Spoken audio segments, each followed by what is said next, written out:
Well, 6 years ago this week, we introduced twin 11-year-old brothers who needed a home. This past Wednesday night, they graduated from Westwood High School.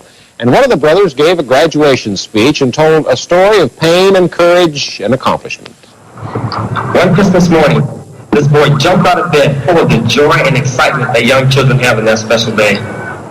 However, when he looked up at his big brothers and sisters, he saw tears in their eyes. He then knew the unavoidable as his sister looked down at him and softly said, "Mama is dead. Mama is dead." A hard time indeed for twin brothers not yet in their teen years. A time made even harder when they and their 10 brothers and sisters were split up. Soon after, he was sent to a foster home where he did find housing and food. But love was not there. He would sometimes go into his bedroom and just cry, thinking that he did not belong. The one thing these boys wanted was to be placed together, if possible, in a new home. They shared a special bond and encouraged each other in developing their own talents. Jean-Pierre loved sports, all kinds of sports, and John Noel had an eye for art and music. 11 months later, Channel 12's once-been-our child profiled him as a boy seeking adopted parents. He was soon adopted by a family who bestowed upon him love, confidence, and the desire to achieve the impossible. And considering the odds, these brothers have done well. Jean-Pierre is an athlete, a good one. He plans to compete in college. Jean Noel is still the artist. He won an art scholarship and plans to continue his studies at ASU. He also has a little politics in him. This year, he was student body president at Westwood High. Most of their fellow students weren't aware of their past life. A lot of people, they don't know that we've been adopted, and it's, like in Tucson, we have a different family life, and then now up here we have a different family life, and a lot of people don't really know that, but our family life has been really great. I mean, we've learned lots of good values, and it's been great. It really has. It's been great. What about your parents? They're fantastic. I don't think there's any word that can explain what they've done for us, because they're just that kind of people. We've had our ups and downs, sure, but through all of that, they got us here. I think that says enough. That does say it all. The parents had 8 children and 6 of them were adopted. Good people. Good. That is the news. Join Kansas Patty at Channel 12 News at 6. We'll see you at 6. Everybody hear me okay? Well, great. Boy, it was strange watching that video again. Really strange. That was, I think, 27 years ago. And for some of you who are wondering what I look like with hair, there you go. That's what I look like with hair. But actually, we called that back then, my kids know this, we called this a TWA. That was a teeny weeny afro. It got a lot bigger than that, I promise you, as the years went on. What a blessing it is for me to just have some time to share with you this morning. I'm so grateful for John Owen and our leadership team asking me to do this here with you today. I'd love to just get a sense of some of you here in the audience, the group. How many of you will raise your hand? How many of you have fostered or adopted? Raise your hand if you. Very good. Okay, very good. How many of you yourselves have been fostered or adopted in this group? Okay, we got a couple. Fantastic. The reason I ask that question is there are some amazing stories. Really, I'm one standing up here today that will share a bit of my story. But you, any of you who have fostered or adopted, you have an amazing story that has blessed lives. And I'd love to hear more about those as well. So this is just one story. And I'm going to tell mine a bit from the perspective, maybe a little different perspective here. One is I was adopted 33, almost 34 years ago. And so there's a lot of thinking and experience that goes into reflecting back and what that has done in my life. I can only speak for myself in that. But my twin and I, as you saw in the video, we were 12 years old when we were adopted. And that's a different perspective than someone who was adopted at a much earlier age or as an infant. All those are wonderful, but this is a bit of my story. So I want to share a little bit of that with you. I'd love for us, if you don't mind, in the last class I just did, we had great discussion toward the end where folks just had some questions. And I'm sure I'm going to leave things out. My wife, Tanya, is so much better than I in recounting specifically what happened and when and timeline. And so I'm going to mess all that up, I'm sure. But if you have questions at the end, this is a class. It really is. So I'm not here just to give you, a sermon or a message. This really is to share a story around this I care, I do in my life. But I'd love for you to ask questions as we have some time to do that and to answer some of those. And I'll show you some other photos here as we go through to kind of help me share my story. Let me start by saying this way, in fact. Since you saw the video, let's go from the video, that particular time, that was 1981. My twin brother and I were almost 12 at that particular time, still 11. Let's go from there and kind of rewind. So let me tell you about my biological family in that experience, and I'll share a little bit of that, and then I want to tell you about the whole adoption process and the experience, and even more importantly, looking back almost 34 years later, what that has done for me, what that has done for my family. That's really the story I want to tell you. And so I'm just one person in this story, and it's really not about me at all. It's about a decision that my adoptive parents made and what that has done for me. So going back, my twin and I, some of you may have heard this. I'm sorry if you're hearing it again. But my twin and I, we were at the youngest of a family of 12. 9 boys, 3 girls in our biological family. 9 boys and 3 girls. So we're the youngest. And my father here, I'll show you a picture in a second, but just go ahead and put the picture. It might be easier to talk it through. This is my biological father. Some say he looks like Ricky Ricardo on Lucy. I love Lucy. But his background, just real quick so you know where he's coming from. His father's side is full Cherokee Indian, and his mother is white. He is the oldest of 7 children. Now, my biological father, he didn't spend much time with us, and I'll tell you why. I'm sure there's a host of other reasons as well. He was in World War II and really struggled, and I think there in World War II obtained emphysema, just a terrible breathing lung disease, but emphysema. He was also an alcoholic. So the majority of the time, I remember him being in the VA hospital.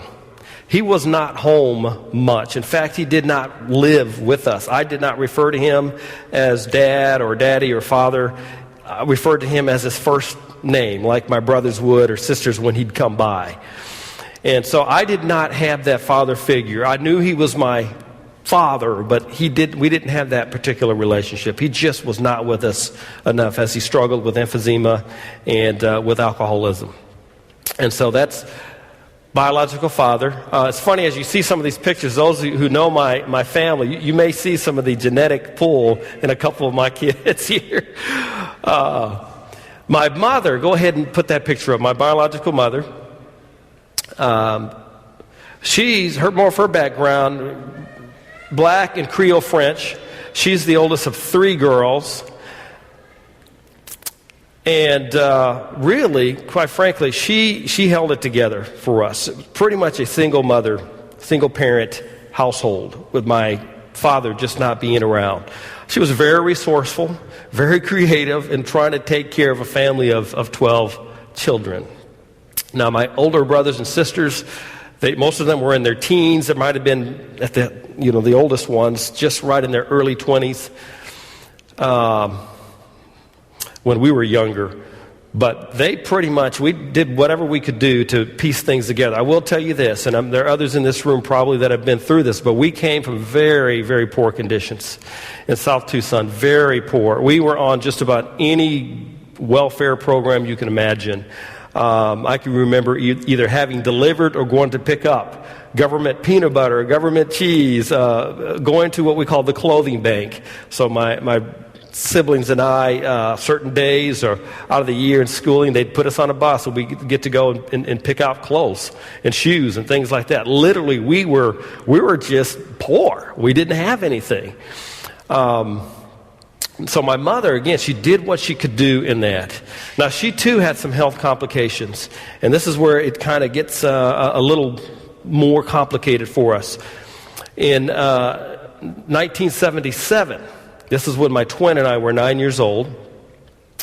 And you saw from the video that I was sharing there, this is when she died. She died on a Christmas morning in 1977. And at that particular point, it really got complicated. My father was not well enough to take care of us. He was still very sick and still struggling with alcohol. He came around more and tried to do what he could. Older brothers and sisters were not financially secure and otherwise secure enough to take care of us. So we kind of lived here, lived there, sometimes didn't live anywhere. There was a family in the neighborhood, a good friend of mine, his name was Tim Starks, and Tim was one of 9 children. And these families just knew each other. So we would go literally to Tim's house here and there and eat. We knew that his mom, Mrs. Starks, was going to somehow make sure that we could get a meal in if we came over. And so that's how we would get many of our meals, because there were days literally we would have a meal or not. It was just that bad. We were running the streets. And so Mrs. Starks would do that. Eventually, Mrs. Starks saw that we were missing 20, sometimes 30 days at a shot schooling. We weren't going. We were just hanging around the neighborhood doing nothing. And so she found a way to kind of bring us in a little bit, not formal foster, but very informal. I knew your mom, it takes a village type of thing. And so she pulled us in and enrolled us in schooling again and did some things like that. But there developed some conflict even there with the Starks family and my older siblings. I can remember, I'll tell the story really quickly. I remember one evening, Mrs. Starks was in an argument with one of my older sisters. And they were fighting over who was going to get us, because we started living with the Starks. And one of my older sisters says, no, that's still my little brother. And I remember my twin brother, literally, one had his right arm, one had his left, and they're pulling this guy apart. Maybe that's why he's so tall now. But anyway, they're pulling him, and finally it stopped. But that resulted in us going back to live with a sister, and still things were not going well. My father, he couldn't take care of us at that time, but he knew enough to say, well, I know someone else who might be able to provide. A friend of his from ages back in Chicago. So an older brother, at that time I thought he was really much older, but looking back, he was only 16 or 17. He arranged to have my twin and I, 2 other siblings, and himself and my biological father take a Greyhound bus. We drove from Tucson, Arizona to Chicago, Illinois. We had never left Tucson before. This is the first time we'd ever left in December. So we drove from hot Arizona to this place that had all this white cold stuff. I had no idea what was going on. And we stayed there for about 6 months. And we were very unhappy. There were some things that happened there that we just didn't want to stay. So my father agreed, okay, if you want to go back and live with a sister, we did that. We drove back to be with another older sister. And that was just a terrible situation. She was involved in a relationship with a boyfriend who was just abusive, verbally, physically, mainly verbally, but also hid food from us. I mean, they had very little, but when they had it, he hid the food from us. And so we still were going without meals and not going to school again and missing that whole process. Somehow my biological father learned about that experience and had made some arrangements that we did not know was going on. All we knew was one evening, this abusive boyfriend decided to make us a big meal. He made us a big meal and said, boys, get your bags packed, everything you have. We had one little bag. We didn't have much. And so we got packed. Next morning, fed us breakfast. Well, this is great. We weren't not used to getting these types of meals and attention.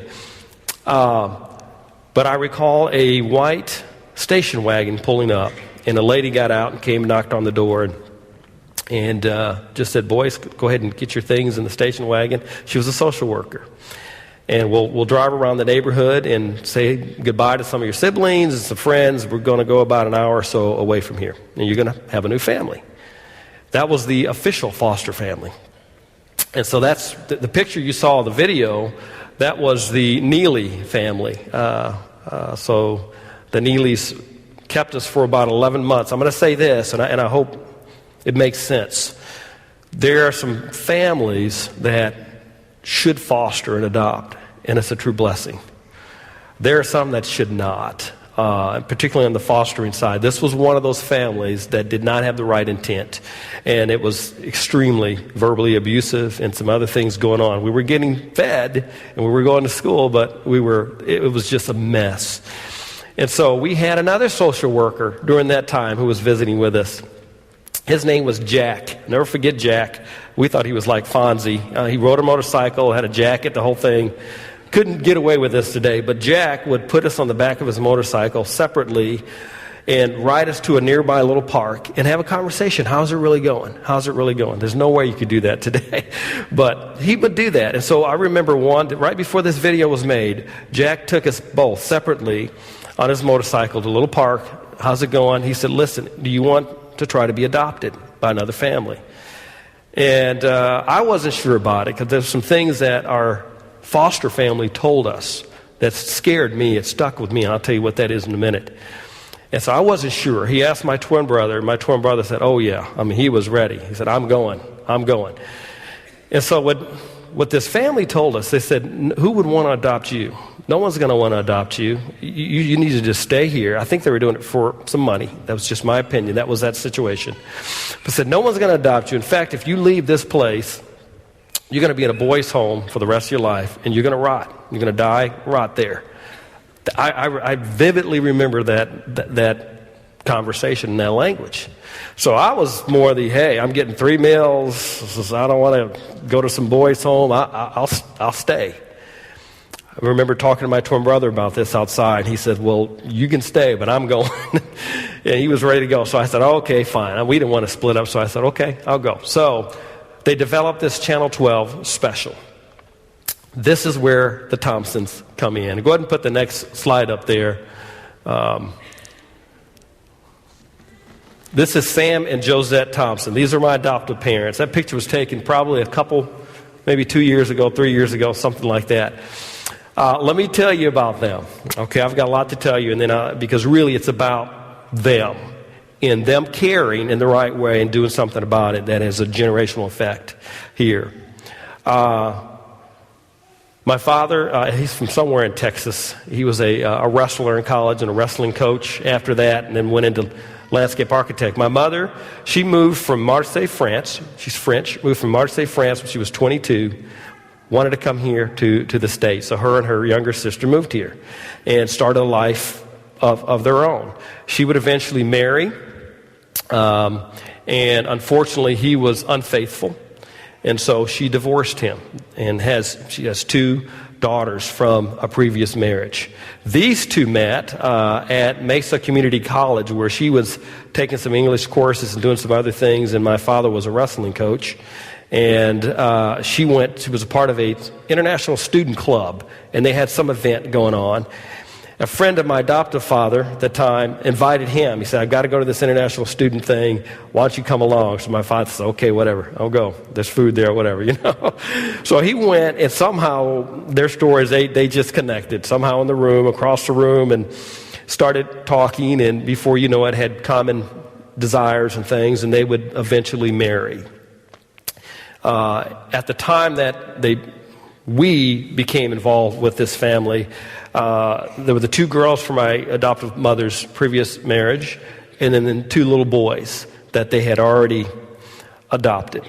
So where do we come in, my twin brother and I? This Channel 12 video that you saw, that was 1981. At that particular time, my parents saw that on TV, my adoptive parents.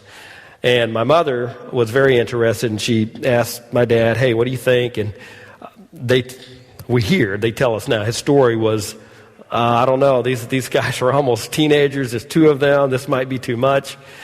And so they just let a week or so go by. And then my father talked to my mother again and said, hey, are those 2 boys, before he could finish the sentence, she says, yes, I've been checking on them. She was ready to go. And so they made arrangements for us to visit. We were going to pay a visit, a weekend visit. It's about a 2-hour drive from Tucson to the Mesa, Phoenix area, for those familiar with Arizona. And so we did that. They came down to Tucson, and we had our little bags packed for the weekend. And I remember the two girls, one a couple years older and one year younger, and then two little boys were along. So we all got in a vehicle. I don't know what type of vehicle it was, but we drove the 2 hours back. We would never return. They'd go through the whole process and adopt us. Okay, and that family grew from the 6 of us, 4 adopted, and the 2 biological from my mother's previous marriage, to 17 children. So they would adopt a total of 15, and then they fostered another 30 plus throughout. Some while I was there. You can see this picture here. This doesn't even come close to really the number of bodies that flowed in and out of this home, if you will. But this is just a reflection. It has many of those who were adopted, some nieces and nephews and cousins. It's kind of a blended picture here. If you see the big, tall, white guy in the middle, just to the right of him, that's me, and then to the left there is my twin brother.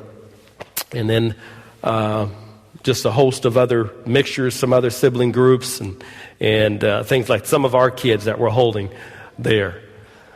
In fact, if you can see Tanya, she's right there in the middle. She's holding my almost 17-year-old, and then Tatiana is down at the bottom there, my 19-year-old. So this picture was a long time ago. But a blended family. I have brothers and sisters through a white, black, Hispanic, 2 from an Indian reservation, which was a whole other story to go through that particular process. This was us. So we went out. Folks thought we were either the YMCA or some other special organization. And they're like, no, we are family.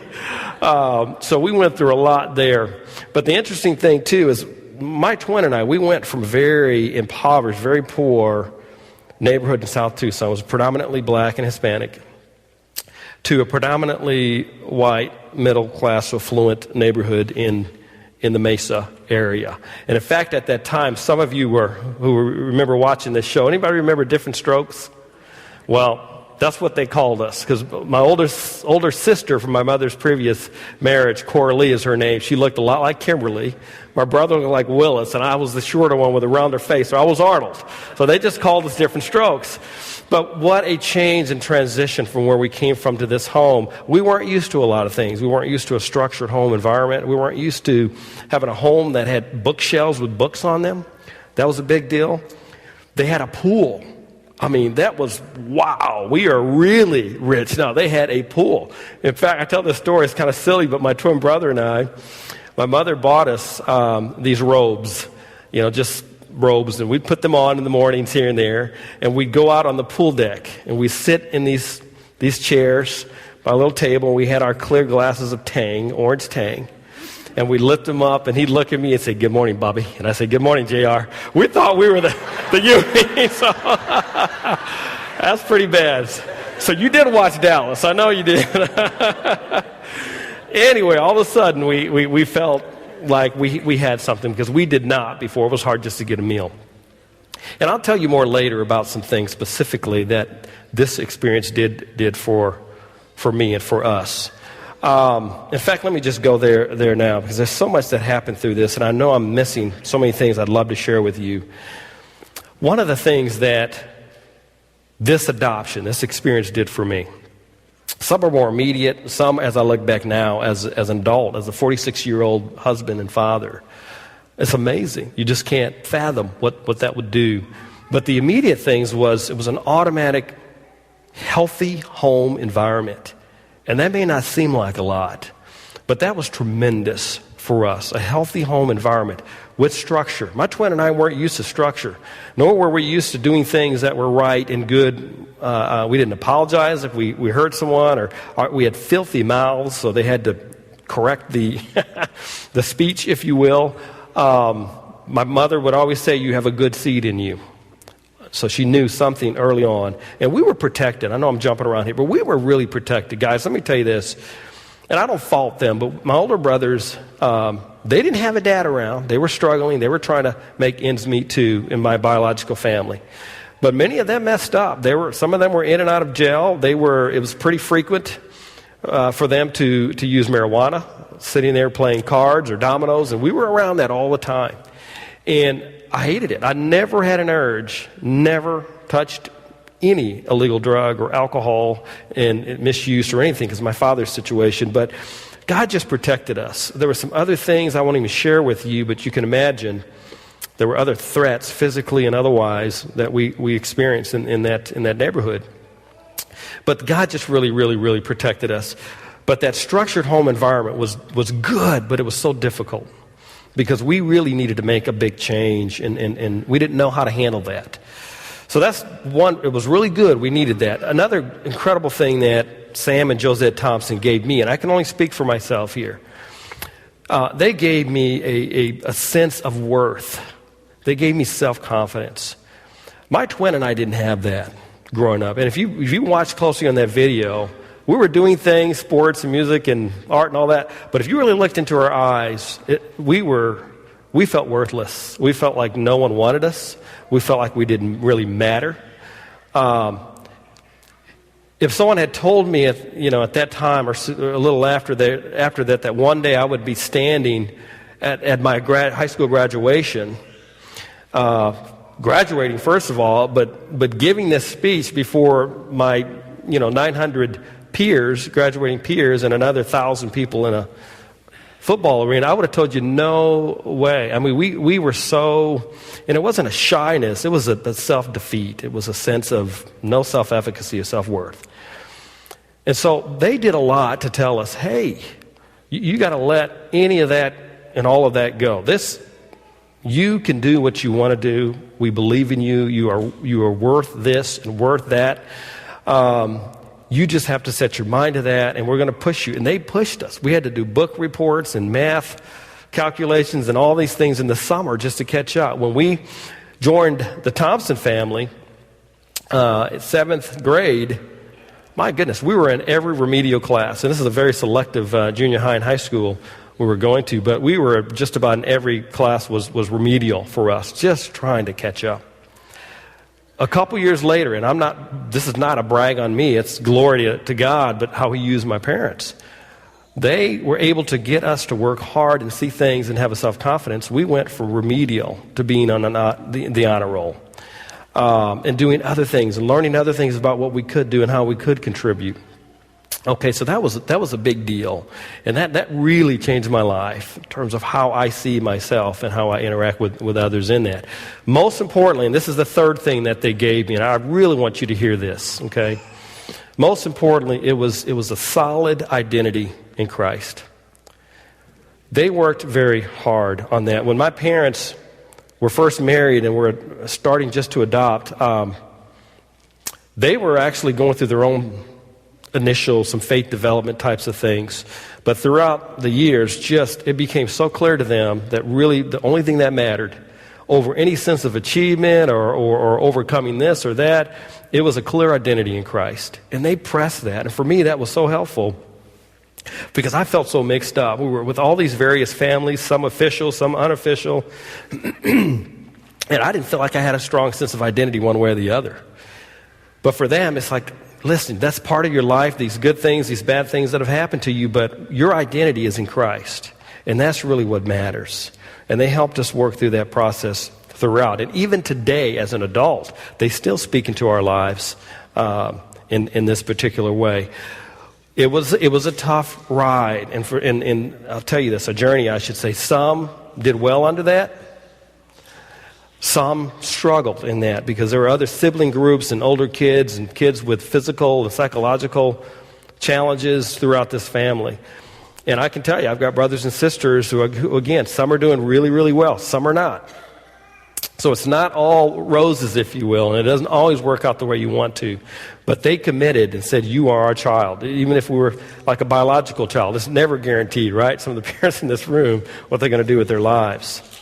But we went through a lot of that change and transition, and without them speaking into our lives and blessing us in that way, there's no way I could be standing here today doing what I'm doing. We had folks in high school tell us, boys, you're not going to graduate. I remember specifically our librarian, Mrs. Elliott.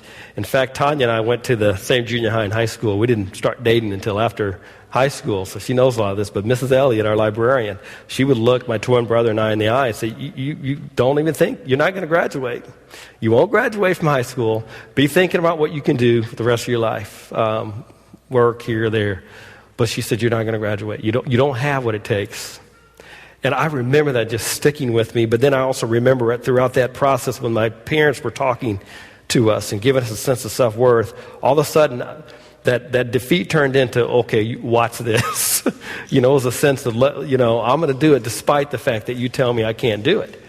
And I wish I could find Mrs. Elliott today, because there were some things I would tell her about. And I'm humbled, I'm blessed that I had the opportunity to graduate from high school and to have a college degree and a master's degree and even a PhD.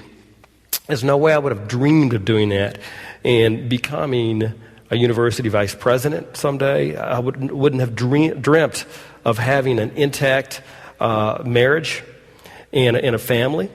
And that's it, guys. That's the important piece right here is they instilled within me, again, I'm speaking for myself, a sense of what is most important. And it is a relationship with Jesus Christ. It's a strong faith despite all the other issues in the world. And that shapes your marriage, it shapes your family. And I know that generationally, if I can do this with my kids, my biological kids, it's going to make a difference. It's going to make a difference.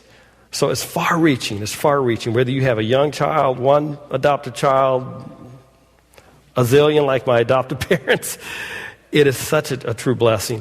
And the verse I want to share with you this morning as we think about this, because I think it really describes the impetus, the conviction that my parents were working from. It's in Philippians 2, 1 through 5. And I want to read this, okay, but verse 3 in particular is the one that really gets us. Let's just read this together. Therefore, if you have any encouragement from being united with Christ, if any comfort from his love, if any common sharing in the Spirit, if any tenderness and compassion, then make my joy complete by being like-minded, having the same love, being one in spirit and one in mind. Do nothing, this is it, do nothing out of selfish ambition or vain conceit. Rather, in humility, value others above yourselves. And then 4 and 5, not looking to your own interests, but each of you to the interests of the others. In your relationships with one another, have the same mindset as Christ. You've heard this, you've seen this verse, but this stands out so clear to me as I think about this I care, I do theme, as I think about my life and my experience. This is where my parents were coming from, both of them. My mother was much more vocal. She's a little 4-foot-something little French woman that could tame a lion, but she would just wrap these things around you. And for her, there's a little saying she would say, I remember, when there were just tough situations going on with these kids or bad situations. And my wife reminded me of one of my little brothers who, one day, just the house was a little chaos going on, but he was sick and he was losing it from both ends and all over him. And she just said, and you think I do this for my glory?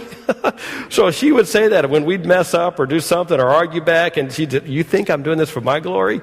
It was not about them. It was not about look and see what I did and who I adopted and look at my family. It was clear to me that it was about doing something in her mind that would glorify God. It was a mission field for her and for my dad as well. That's why they did that.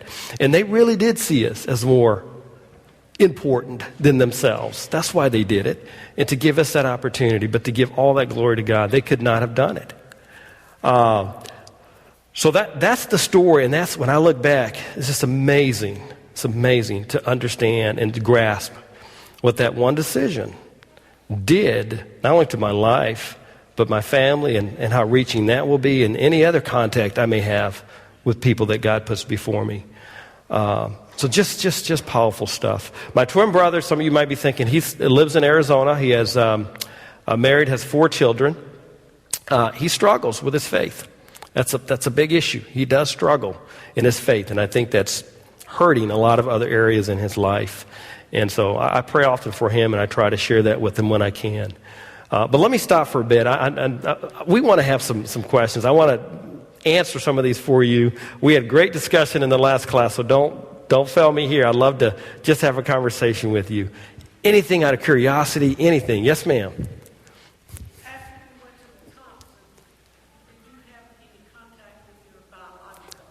Yes, thank you. The question was, and it usually comes up, after our adoption, did we have contact with our biological siblings and family? Yes, but sporadically. I will tell you this, the whole open adoption type of thing, that can be good. Sometimes that's not always the best. We did, not with my father. I hadn't seen my father, and I'll tell you this in a minute, but it was about a 17-year span, I think. He'd send messages, cards, holiday cards, and we'd communicate that way here and there over the years. But older brothers and sisters, my adoptive parents would let us go and be with them sometimes or have them come. All of a sudden we realized it was more about have them come than let us go. Because when we went, all of a sudden we were picking up some of the same patterns and things that weren't always healthy. And this is not to put my biological brothers and sisters down, but it was just a different environment. And so that had to be limited a little bit. And with such a large biological family, there's some siblings you're closer to than others, so we kept contact. I keep contact with some more than others. The two of my three sisters, on the biological side, remember 9 boys, 3 girls, 2 of my 3 sisters have passed on, and so there's 1 sister left, the youngest sister, and all 9 boys still living. And so we do every once in a while connect with one another. And then let me tell you with my father, because this is an important piece. When I started my doctoral work at Indiana University, we realized it was only a 3-hour drive from Chicago where he was. So again, I hadn't seen him in probably 17 years. And we made the arrangement. We contacted him, and he wanted us to come and stay with him and remarried his new wife. And so we went, myself and Tanya, and I think Tatiana might have been 6 months old, my oldest child, and we made that trip. It was one of the most wonderful blessings because he was able to sit down with me. He was well, not physically, but from the standpoint of the alcoholism and things like that, that had stopped. But he was able to tell me, let me share with you really what happened. We heard so many different stories from this brother or that sister, and he was able to clarify. And it was very clear to me, he loved us. Did he mess up and struggle? Yes, but it was very clear. He could look me in the eye there and say, I always loved you. Not every child who's adopted has that opportunity to have a biological parent speaking in their lives. He said, I always loved you. So your mother loved you guys so much. But he said, I could not get her to go to the hospital to take care of herself because she wouldn't. She didn't want to leave you. And it caught up to her. And that's when she had several ailments that took her life. But it was such a precious, wonderful, tender moment. Less than a year after that, he passed away. But just a powerful moment. So yes, we do keep in touch here and there. Great question. Yes, sir. Church experience. Yes, my church experience with my adoptive parents. I will say this real briefly. Prior to that, my biological mother, we did go to church. It was sporadic. In fact, we went to a number of different churches, guys. I mean, Church of Christ wasn't even in the book back then. It was Church of God in Christ and this and that. I mean, it was, and she was the pianist for worship. And I remember one of the churches we went to. Maybe that's why I picked up some of the piano. But when we were adopted, I remember we were going to my father's parents' church. It was like an AME. Thank you, AME type of church. And but soon after that, I remember a family, the Harrises, would come over and spend all this time. We're talking to my parents, a great couple, and then they started talking to us, and all of a sudden we found ourselves at the Mesa Church of Christ in Arizona. And I remember my father being baptized, my mother being baptized. A year or so after that, at the age of 14, I was baptized. So they were young in the faith that we know, Heritage and Church of Christ, but quickly became just a major part of that, and my father became an elder many years there at that same church, and I a deacon. And it was just a great experience. But that's how we got connected there. Great questions. Keep going. Yes, sir. Oh, wow. Perseverance. That's a great question. Yes, my undergraduate degree is in business and communications from Arizona State University, the other ASU. And then my master's degree from Colorado State is in higher education and student affairs, what I do today. And then my PhD is also in higher education administration. And so I just had some people bless me in that and mentor me and give me opportunities that I did not deserve, and we made it happen. Thank you. Yes.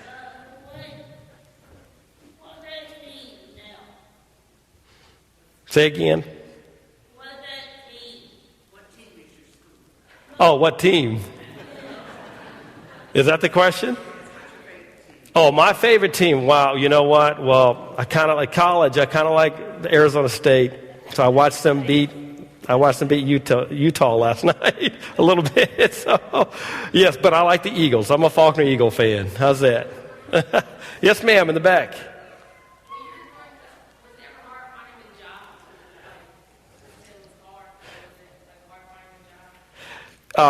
Yes and no. Great question. Was it hard finding a job growing up? My dad had his own. He worked for the city of Phoenix and then city of Tempe as a landscape architect and was responsible for all the parks and recreation. But on the side, he had his own landscape business. So guess what we did? We grew up in the hot desert of Arizona doing landscape, and that's what we did mainly. And we worked at fast food restaurants and things like that. But when I graduated, I will tell you this, when I graduated from Arizona State University, during that particular time, 1990, 91, something like that, 91. Thank you, wife. No one was getting jobs. The economy, there was something going on. So it was bad. We weren't finding jobs. In fact, I was on, what was the show, dear? What was it called? CBS This Morning did a special, and somehow I got chosen with two other college students across the country, and we did a CBS This Morning special on why is it so hard to get jobs. And the two girls didn't have a job, and I had my first job, so I was the one smiling on that show that day. But yes, it can be hard to get a job sometimes, but I've been blessed. I've really had great people connect me to the right opportunities. Yes? Did your mother change the names of all the children? Yeah, so you would ask that. You know that. You guys are picking that up. We did go through name changes. In fact, my twin brother and I, at the age of 12, it was optional. My mother she's, again, bold woman. She just would ask, hey, I'd like to change your name. Are you interested? And at that particular time, we were. I don't know if I'd do it again. I'm glad I did. But we wanted a whole new start. And so we changed our first name. I'm not going to tell you what my first name was. Maybe I'll tell you privately. But we did we did change our names. And a lot of it has a French background. Jean-Noel, Jean-Pierre. We've got Coralie, Chantel, Andre. Just about every French name you can imagine. But all those names they did do a name change, except for those who were really in a true foster situation. They would partially nickname them but not officially change it. Yeah. I love that because that makes you theirs. Yes, it does. And I'm glad you said that too, Stephanie, because this is the important piece too. Someone asked me in the last class, what were some of the things that your adoptive parents did that really built trust and made you feel like you were part of the family? Because we had been passed around and all these things, those issues of trust. And for me, it was this. And again, my mother's the vocal one. My dad will talk to you, but it's a little harder. He's much more talkative these days. Anyway, she would tell us, hey, we're doing things because we love you, and this is about us helping you. But she talked more about our responsibility. She said, this is not some rescue thing. You're part of the family. You're part of the family. You're going to help your brothers and sisters. You're going to do your chores. You're going to contribute to this family. And if we ever feel that you're not contributing in a way, then you're going to find yourself in trouble. I remember real quick story, and this was in 8th grade. Okay, 8th grade is kind of that, wow, anything embarrasses you, in school. But in 8th grade, we all had our chores. You got to do your chore. You got to do things around the house, which was great. I felt a part of it. But one morning, one of my chores, I didn't do it well. I was supposed to vacuum one of the living rooms or something, and I just did a poor job, thinking whatever. And I went on in. Sure enough, who shows up at the classroom? It's my mother. You coming right back home, and you're going to re-vacuum this, and you're going to do it the right way. Oh, my goodness. Did I ever mess that up again? No, I did not. But that's how it was. It was, you are just as much a part of this family and needed. I felt needed and a part, not just rescued. Very good. Yes, Dick? Your birth mother with 12 children, she must have been an awfully strong woman. She instilled some values in spite of her situation there that lasted. Your family, Yes. your older siblings taking care of you, and it must have had some sense of value given to them by the mother there. I appreciate that, Dick. Yes, Dick Thompson just asked about my biological mother, and were there some values and things that she gave us that would kind of last, again, planting that good seed. Yes, I remember, before she passed away, really the last 2 years, by about age 7, she was pretty much either in the hospital or the bedroom. And so we didn't get a lot of interactions. I remember my older sisters would go and attend to her. And every once in a while, they'd put us on the bed with her, and she'd hold us. But she just had a joy about her. She was struggling. She was in pain. But it was about, I want to still bless you. And she made the biggest deals out of things. We didn't have anything, but to this day, it felt like every Christmas was the biggest Christmas in the world.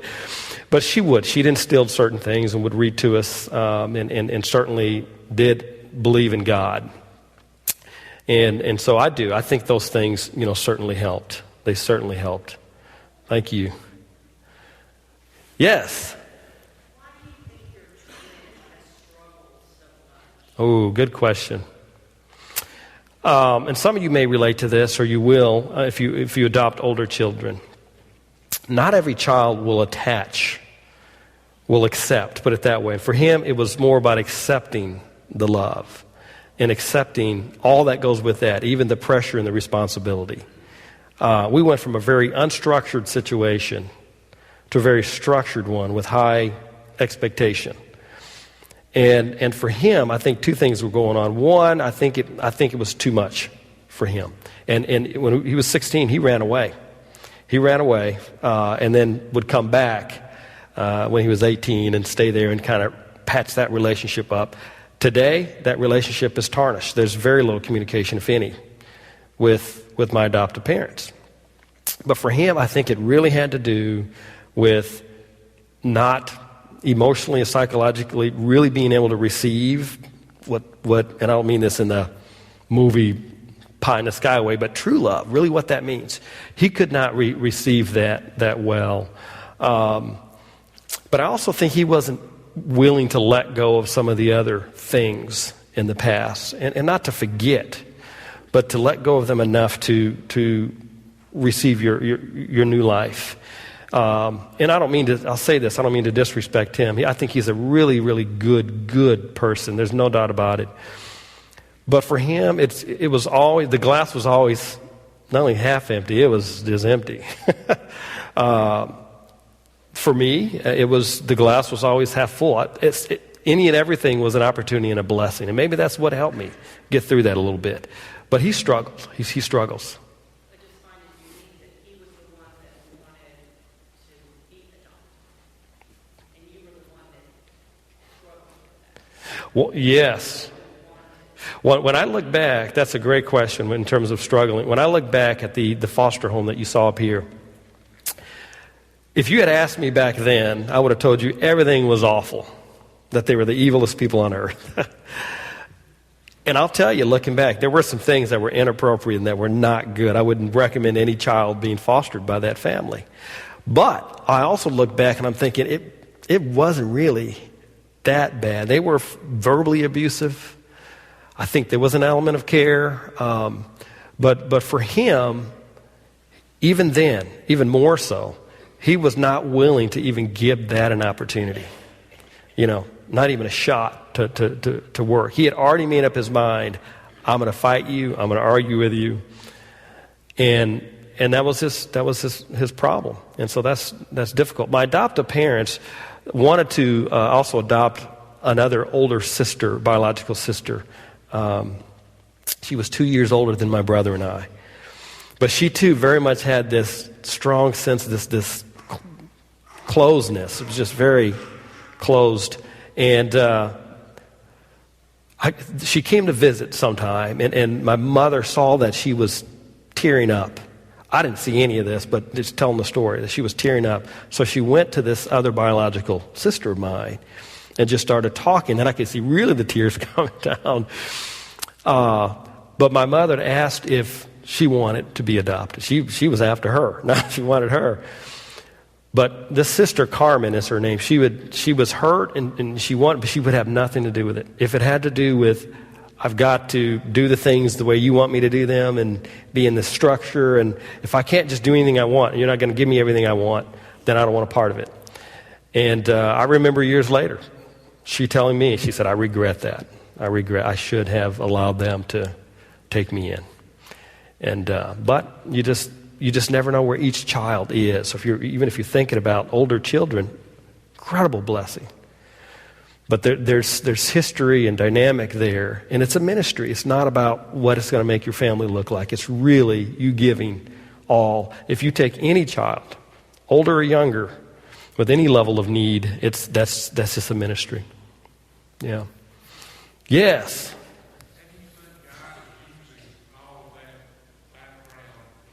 Oh, powerful question. I thank you for asking that. Joe, that's a great question. I think, for me, as I look back and I think about what I'm doing now, for the last 15, 16 years, I've been a vice president and dean of students at university. It's amazing how the Lord works. And when I think about my job, which is to help students, I'm there for the students. Primarily their lives outside of the classroom, how they grow, develop, connect, how they struggle, all that. I think, my goodness, here's a God that took this defeated child with really nothing and has exposed me to all types of things. Very poor financial situation and living conditions, to healthy and good, remedial, behind academically, to being able to succeed academically, from being the youngest of 12 to one of the oldest of 17, being a part of this multicultural experience, going through various faith traditions. I think all this time, and I'm thankful, He prepared me to understand and connect with so many different types of students that come into a university setting. And I'm able to use that. That, to me, that's just that's not coincidental. He had a plan, and I'm trusting that He's using me, and I pray to God that He uses me even more so. But with my family, with my children, I can also share those perspectives, and probably should talk about them more often. So, very good. Yes, sir. I asked you that about your personal thing, your family now. Yes. How your upbringing has affected your career and your own children. Oh my, yes. How has my upbringing, how does that affect what I do with my own family, my own children? Well, first of all, I've got, and I'll say this not just because she's here and you're supposed to, but I really do have a tremendous, tremendous wife in Tanya. She really is. She's just solid spiritual force in our family, and that in and of itself is a blessing, but has a love and a desire for family and children. And doing that, I'll say it, we're not perfect, but there's a doing it right, and then there's just a going through life with your family. And I'm blessed to have a wife who's really focused on don't accept worldly standards. Let's really talk and speak into the lives of our children in a way that makes sense. But we try to, around discipline is important to us. I learned through particularly my adoptive mother, you don't ask twice or three times. When she says do something, you do it. There's not, I'm going to count to three. We learn not to count to three. And I'm not judging anyone in this room. I'm just saying we learn, stick to it, not to count to three. I learned from my biological parents, it just, when you have a healthy home and committed parents and there are clear roles in that, it works better because it's God's design. It works better when there are clear roles that complement one another. And so all those things have helped me. And I mess up all the time. You just ask any of my kids. But there's a sense of family has got to come first. And I'm committed to that. They've just instilled that in me. I know we're almost out of time. 2 more questions. Rob, and then here. I know there are a lot of differences between Mesa and Montgomery. Yes. Between Mesa, Arizona, and Montgomery. Wow, great question. Similarities. Well, one thing I can tell you is that as many kids as we had, where I grew up was about 80%, our high school was about 90% Mormon. So we had a large family in a suburban, so they just automatically assumed we were Mormon, but we weren't. I don't know. I don't see a lot of similarity, quite frankly. There's some churches that might be similar, but culturally and otherwise, this is so far from what I grew up in. It really is. Thank you. That's where you all come in. This is family. Thank you. Yes, sir. I want to elaborate in the video. You said they had some interest in art. Do you still have that? Art. That's funny. Not only did they misspell our names, but good old Kent Dana. He kind of, I don't know if he reflected all the story. Actually, my brother was in art too, and we all did that. But in college, he went on to do sports, and I did not. I was more in that other area. The funny thing is, I don't do art anymore, really, quite frankly. I stopped in high school. I won Artist of the Year and was just on Cloud 9 and did some things with that. My wife, Tanya, we went again, same junior high and high school together. I remember having her in art class. In fact, she's the first person that made me miss a class because our teacher told us to go on a donut run, and I was afraid to miss a class, and she helped me go on a donut run to get donuts for our art class. But somehow that inspired her, and she went on in college, and she's the one that pursued the art degree in college. I stopped after that point, so. But we doodle with the kids. Yes, ma'am. Oh, you're a blessing. Thank you. Thank you. I tell people God didn't give me this big smiley face with dimples for nothing, huh? Thank you. Yes, a couple more. Do you know, just from your own observations, how your parents cope with their children who are not doing well? Oh, good question. Yes, and my wife, Tanya, the question was, do I know how my adoptive parents cope with the kids who aren't doing so well? That's a great question. And my wife, actually, again, she has more of this conversation with my mother. Those two are it's like my mother's her mother. That's how close they are. But they do. They struggle. But their faith is so strong. It's their faith. That's it. I mean, because I've got brothers and sisters who have made some decisions, awful decisions, and found themselves in just very difficult predicaments, if you will. It hurts them. It hurts them. I've watched things happen over time. There have been a lot of tears, but they come to the point, every point they discuss one of these situations. It is all we could do is give it to God. You know, we've done what we could do. And some of these kids who have made awful decisions have come back. and they're growing in wonderful ways. Is their life different because of the decisions they made? Absolutely. But my parents, it's the faith. They'll tell you I can't do anything without that. They pray. She says every night my dad gets on his knees literally and prays for each of us. And that's just how they are. So love for you all to meet. They're in transition from moving from France right now. They've been there for a few years back to the States, and we want to have them come visit us. So we'll get Sam and Josette Thompson here. You'll really need to ask them the questions. They'll tell you the real deal. Okay, do we have time for another question, or are we done? I'd like to pray for us. That's the last bell, I think. Let me pray, and if you've got any questions, I'm happy to just personally talk to you about any of that. Really appreciate you hearing this. Let's go to our Father. God, we just thank you, Lord, for your incredible goodness.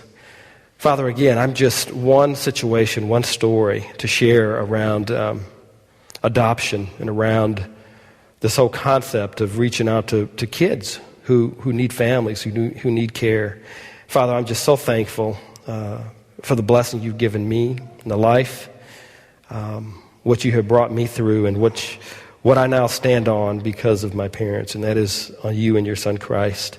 Lord, I pray for all of these families that, Father, they turn to you in raising their families, Lord, and protecting their families for you.